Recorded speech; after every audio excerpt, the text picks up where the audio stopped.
On tap, Southern Tier Pumking. Hi, I'm James Knott, and this is your Better Beer Authority. Fall is here, and so are the seasonal pumpkin beers. Pumking from Southern Tier Brewing Company is one of the more popular pumpkin beers. The brewery was opened in Lakewood, New York in 2002. This Imperial Pumpkin Ale comes in at 8.6% ABV. Southern Tier releases it in August. The brewery recommends drinking it out of a goblet at 40 degrees Fahrenheit. They brew the beer with 2-row pale malt and caramel malt.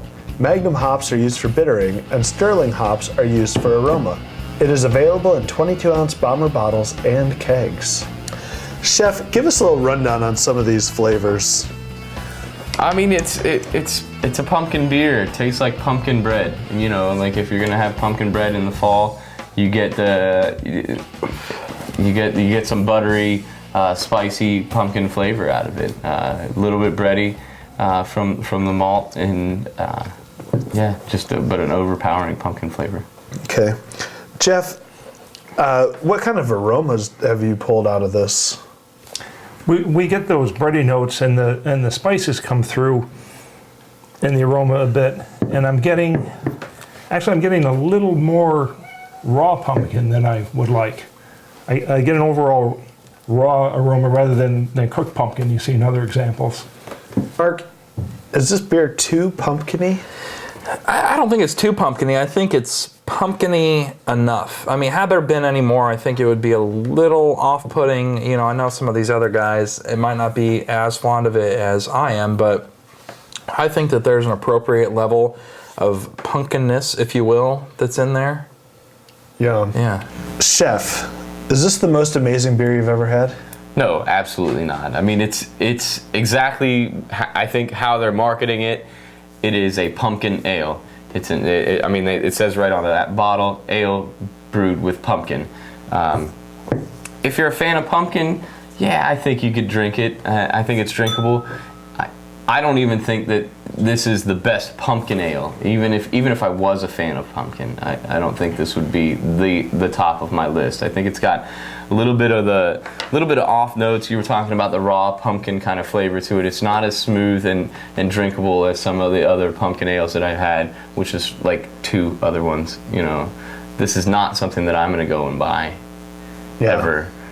Jeff, you've been looking for different pumpkin beers. Have you found one that you enjoy? You know, I haven't really. I've looked at a few different commercial examples, and what I'm looking for is what someone described to me as pumpkin pie in a glass. And in my mind, this misses because of that raw flavor, but also more, I want the spice level up a little bit more. So I haven't really found one that has really knocked my socks off, and this is just another example of one that doesn't, I guess. Mark, what is your big picture on this beer? I mean, I think that there's a lot to be said with this beer, and I'll answer this in a couple of different ways, and I won't take too much time, I promise, because I always do that. You just did. Yeah. Thank you. Anyway, I think there's a lot to be said with this beer in the sense that it's a big pumpkin beer. I mean, it boasts a very high ABV for what doesn't need to be, but it's there. It's 8.6 alcohol by volume, and for its flavor profile, I don't think that alcohol is very present. You don't smell it, you don't taste it. I don't think you even necessarily feel it as an early onset of drinking the beer. I think it'll come through after you continue drinking, I don't know, halfway through the bomber, and you have 11 or 12 ounces of this beer in you. You're going to start to notice, I guess there is 8.6 alcohol by volume in it. But to take a step in another direction, I think that Southern Tier has, I don't want to say a bad habit, but they've got a bad habit of making big beers out of flavors that they don't necessarily need to be. They're making a beer that's too big out of pumpkin, although, I can enjoy it and appreciate it. It's not what you're looking for. But there's tons of beers that are pumpkin beers that are, maybe like lower gravity, but what's wrong with having an Imperial Pumpkin Ale? I mean, it's just Well, I think that some people are looking for Imperial beers. I kind of disagree with the drinkability of it, and again, part of it's the hops, part of it could be the alcohol content, that it leaves you with a bitterness and a dryness in your mouth at the end of it. It does not remind you of like a nice warming effect that you're going to get from pumpkin here's pie. my question for you, and I'm not trying to steal your thunder. What are you going to rate this beer? I'm going to rate it a 4. Okay. Do you think that this is somebody else's 8 or 9 or 10? I couldn't see it as an 8 or 9 or 10. I just no, you can't. But do you think somebody out there like this is their? I couldn't see this as being an 8 or a 9 or a 10, just based on the fact that I don't think the flavors are blended well, and maybe it's the conceptual, because you have an Imperial Pumpkin Ale, so you have a lot of different flavors with just the fact that it's an Imperial Ale, and then you're adding some pumpkin flavor to it. I don't think that they're balancing the sugar content well enough to make this an 8 or a 9 or a 10 or extremely when we did the Southern Tier flavor beer. When we did the creme brulee, same brewer, you said, I think, that almost the exact same thing. You can take any beer and add any flavor you want. Mm-hmm. To make it taste however you want it to. You know what I'm saying? Yeah. And I think it's almost as though that it takes away from the fact that it's a beer and more the fact that it's a flavored beverage. Yeah. Because you yourself said that you can take a stout and you can add as much vanilla and sugar and sweeten that thing up as much as you want. And it makes it a flavored beverage. It doesn't make it so much of a beer. I mean, do you think this is kind of running the same lines? I think it's running the same lines, but I think it's missing the boat. It to me does not have, and you guys can back me up or whatever, but to me it does not have the proper amount of pumpkin versus ale. Like I think the ale comes out in the spice level. That's what I'm saying. Like you're not getting that pumpkin spice and the ale that matches. You're getting pumpkin spice first and then ale second. They're not blending together. So with the creme brulee, if they went bigger on the flavor, you might have a more well-rounded beer?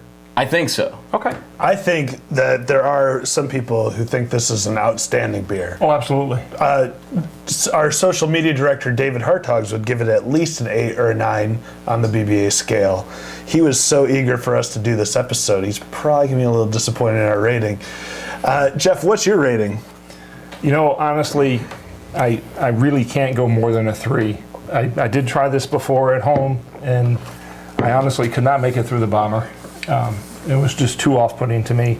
That raw pumpkin just really wore me down, and yeah, it's really, that's what it is. It's unbalanced, as Chef was saying. It just the balance is off a bit for me. But as you say as well, other people are going to get that and say, "Gee, I really like that flavor." And would you say this is a polarizing? Exactly, it's a polarizing flavor, as I think all the specialty beers are, if you want to put them in that category. We'll get into, Christmas ales and things like that as well. And it's the same kind of thing. Flavored beers tend to do that. They are more polarizing. Mark, what's your rating? The rating for me is a 6. And, I know these guys kind of had a lower rating, and I don't think it's because they're hating on the beer, but, it's just not necessarily for their palate. And I don't think that this beer is, obviously giving it a 6, I don't think it's, one for the record books for me, but I think that there's a little bit to be said about the beer. While I'm not necessarily going to follow the BBA rating scale, I would suggest that people at least give it a shot. It's interesting, for us to sit here and say what we think of the beer and find people that don't like it, people that do like it, but I think it's worth trying, not just for, us, but just to give it a shot. I think it's very unique with, I think, the breadiness alone in the nose and in the taste. I've never had another beer that has had that much, weediness and breadiness in the nose and in the flavor profile itself. I think that right there is worth trying. If somebody out there tries this beer and doesn't think that it tastes like pumpkin bread, I would be floored. Pumpkin gets a 4.3 on the BBA scale. What's your favorite pumpkin beer? Do you even like pumpkin beers? Is pumpkin your favorite fall seasonal style? Let us know in the comments section. Thanks for watching. I'm James Knott, and this is your Better Beer Authority. Better Beer Authority.